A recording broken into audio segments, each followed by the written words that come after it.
గోదావరి గట్టున ఉన్న ఆ పచ్చటి ఊరు సకినేటిపల్లిలో రాంబాబు డిగ్రీ పూర్తి చేసి ఉద్యోగం కోసం చెప్పులరిగేలా తిరుగుతున్నాడు. తండ్రి లేడు. ఇంట్లో ముసలి తల్లి సూరమ్మ, భార్య వెంకటలక్ష్మి. ఉన్న 1 ఎకరం పొలం కాస్త వరదల్లో కొట్టుకుపోయింది. చేతిలో ఒక్క రూపాయి పెట్టుబడి లేదు. కాని రాంబాబు దగ్గర ఒకే ఒక్క ఆస్తి ఉంది. అదే అతని తెలివితేటలు, అమ్మ నేర్పిన వంట విద్య. యారా రాంబాబు, డిగ్రీ సర్టిఫికేట్ పట్టుకొని ఆ గట్టు మీద కూర్చుంటే ఆ కాకులు వచ్చి ఉద్యోగాలు ఇస్తాయా ఏంటి? ఆ ముఖం అలా పీకేసింది. కాస్త ఛాయ్ తాగుదాం రారా. ఛాయ్ తాగేంత సీన్ లేదురా బుజ్జిగాడా. ఇంట్లో అమ్మకి కంటి ఆపరేషన్ చేయించాలి. రూపాయి ఆదాయం కూడా లేదు. చదువుకున్న చదువేమో కాగితానికే పరిమితం అయిపోయింది. చదువంటే మార్కులు ర్యాంకులు కాదురా బాబు. ఈ రోజుల్లో చదువు అంటే వ్యాపారం అయిపోయింది. నువ్వు డిగ్రీ పాస్ అయినా ప్రయోజనం లేదు. నాలాగే ఏదో ఒక వ్యాపారం చేసుకోపోయావా? కష్టపడడానికి నేను సిద్ధమేరా, కానీ పెట్టుబడికి ఒక్క పైసా కూడా లేదు. అప్పు ఇద్దామనుకునేవాడు నమ్మట్లేదు, ఉన్నవాడేమో కరుణించట్లేదు. గోదావరి గట్టున ఉన్న ఆ పచ్చటి ఊర్లో ఇంట్లో దీపం వెలుగుతోంది. సూరమ్మ కళ్ళు కనపడక తడుముకుంటూ కూర్చుని ఉంది. వెంకటలక్ష్మి ఉన్న గంజినీళ్లను గిన్నెలో పోస్తోంది. రాంబాబు వచ్చాడా లక్ష్మి? కుర్రాడు పొద్దున్నుంచి తిండి లేకుండా తిరుగుతున్నాడు.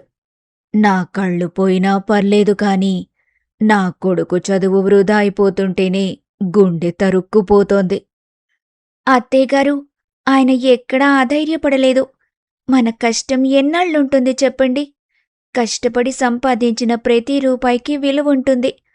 ఆయనేదో ఒక దారి వెతుకుతారు. రాంబాబు లోపలికొస్తాడు.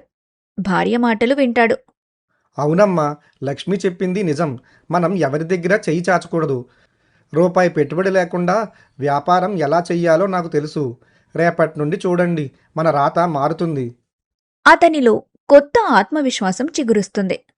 కష్టాన్ని ఓడించి గెలవడమే తన లక్ష్యమని బలంగా నిర్ణయించుకుంటాడు.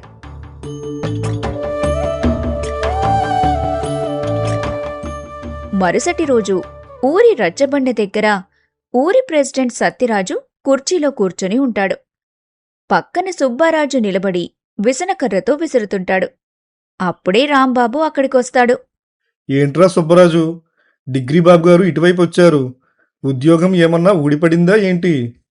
ఉద్యోగం ఎక్కడ వస్తుంది ప్రెసిడెంట్ గారు? ఈయన గారు చదివిన చదువులకి ఆఫీసుల్లో కుర్చీలు సరిపోవట్లేదట. అందుకని ఊర్లోనే తిరుగుతున్నారు. ప్రెసిడెంట్ గారు, నేను అప్పు కోసం రాలేదు. మన ఊరి చెరువు పక్కన ఉన్న పాడుబడిన ప్రభుత్వ షెడ్డుని వాడుకోవడానికి నాకు అనుమతి ఇప్పించండి. అక్కడ నేను ఒక చిన్న తిండి అంగడి పెట్టుకుంటాను. సత్యరాజు మనసులో కుట్రతో వీడెక్కడ బాగుపడతాడో అని రాంబాబుతో ఇలా అంటాడు. ఓహో, తిండి అంగడా? పెట్టుబడి ఎక్కడిదిరా? పెట్టుబడి నా దగ్గర లేదు ప్రెసిడెంట్ గారు. నా తెలివితేటలే నా పెట్టుబడి. సరే, ఆ షెడ్డు వాడుకో. కానీ నెలకు 1000 రూపాయలు ఊరి ఫండ్ కింద కట్టాలి. ఒక్క నెల కట్టకపోయినా ఆ సామాన్లన్నీ బయట పారేస్తాం. సత్యరాజు 1000 రూపాయల అద్దె అని నిబంధన పెట్టడం రాంబాబుకి ఒక విధంగా ప్లస్ అయింది. ఎందుకంటే అదొక లీగల్ అగ్రిమెంట్లా మారింది. సరే ప్రెసిడెంట్ గారు, అద్దె కడతాను. కానీ నా వ్యాపారం సజావుగా సాగడానికి ఊరి పెద్దగా మీరు కూడా సహకరించాలి అని రాంబాబు ధీమాగా అడిగేసరికి సత్యరాజుకి ఏం చెప్పాలో అర్థం కాలేదు. సరే, ఆ షెడ్డు వాడుకో. నా సహకారం ఎప్పుడూ ఉంటుంది, నా గ్రామ ప్రజలకి, అలాగే నీకు కూడా. అలా రాంబాబు ఊరి పెద్దల మధ్య ఒప్పందం కుదుర్చుకొని అక్కడ్నుంచి వెళ్ళిపోతాడు.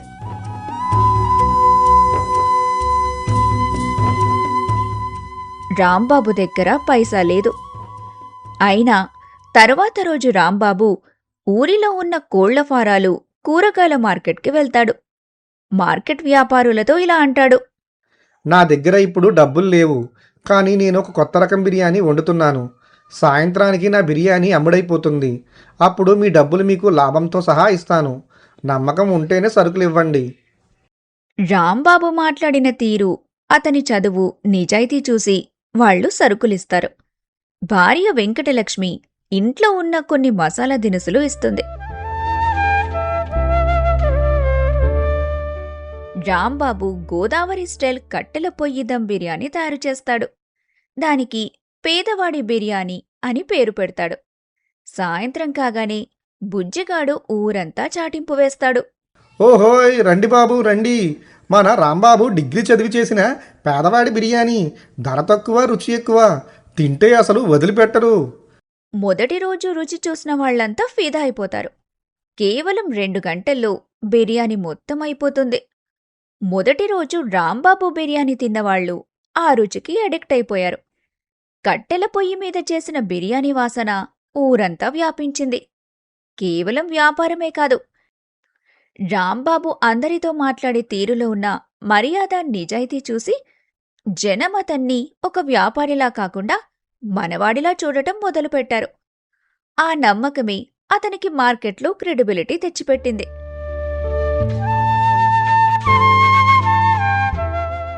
రాంబాబు తెచ్చిన సరుకులకి డబ్బులు కట్టేసి మొదటి రోజే 500 రూపాయల లాభం చూస్తాడు. ఆ డబ్బును తల్లి చేతిలో పెడతాడు. అమ్మా, ఇది నేను కష్టపడి సంపాదించిన మొదటి సంపాదన. రూపాయి పెట్టుబడి లేకుండా కేవలం నమ్మకంతో, నా చదువు నేర్పిన తెలివితేటలతో సంపాదించాను. నాయనా, కష్టపడి సంపాదించిన రూపాయి ఇచ్చే తృప్తి కోట్లల్లో దొరకదురా. నీ చదువు వృధా కాలేదు. కొద్ది రోజుల్లోనే రాంబాబు బిర్యానీ ఊరంతా ఫేమస్ అయిపోతుంది. పక్కూరి నుంచి కూడా జనాలు రావటం మొదలు పెడతారు. ఇది చూసి సత్యరాజు ఓర్వలేకపోతాడు. సుబ్బరాజు, ఆ రాంబాబు గడి అంగడి కళకళలాడిపోతుందిరా. వాడు ఇలాగే సంపాదిస్తే వచ్చే ఎలక్షన్లో నాకే ఎదురు తిరుగుతాడనిపిస్తుంది. ఎలాగైనా వాడి బిర్యానీ వ్యాపారాన్ని దెబ్బ కొట్టాలిరా. దానికి ఒకటే దారి ప్రెసిడెంట్ గారు. రేపు హోటల్ అసోసియేషన్ ప్రెసిడెంట్ ప్రసాదరావు గారు ఇటుగా వస్తున్నారు. ఈలోపే ఆ రాంబాబు గడి దుకాణం ముయించేయాలి. వాడు ప్లేట్ బిర్యానీ 100 రూపాయలకి అమ్ముతుంటే మనం వాడి షెడ్డు పక్కనే 50 రూపాయలకి బిర్యానీ పెడదాం. జనాలంతా ఇటు వచ్చేస్తారు. వాడు ఆటోమేటిక్గా బోర్డు తిప్పేస్తాడు. సత్యరాజు మీసం తిప్పుతూ ఇలా అంటాడు. అబ్బబ్బా, ఎంత తెలివిరా సుబ్బరాజు నీకు. కానీ అంత తక్కువకి ఇస్తే మనకి నష్టం రాదా? నష్టం ఎందుకు వస్తుంది ప్రెసిడెంట్ గారు? క్వాలిటీ బాగా తగ్గించేద్దాం. చౌకబారు నూనెలు, రంగులు, టేస్టింగ్ సాల్ట్లు దట్టిస్తే రుచి అదిరిపోద్ది. ఖర్చు సగం అవుద్ది.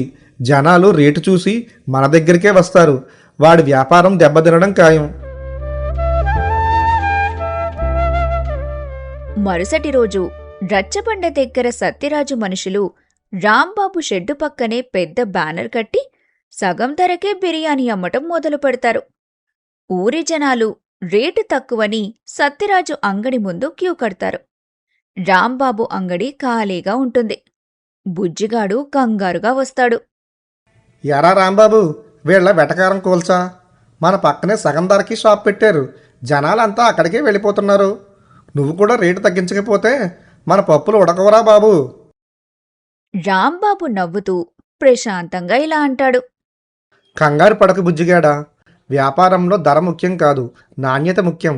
వాళ్ళు అంత తక్కువ ధరకి ఇస్తున్నారంటే అందులో ఏదో మాయ ఉంది. చదువుకున్న జ్ఞానం ఇలాంటి చోటే వాడాలి. నువ్వు వెళ్ళి ఆ బిర్యానీ ప్లేట్ ఒకటి పట్టుకురా.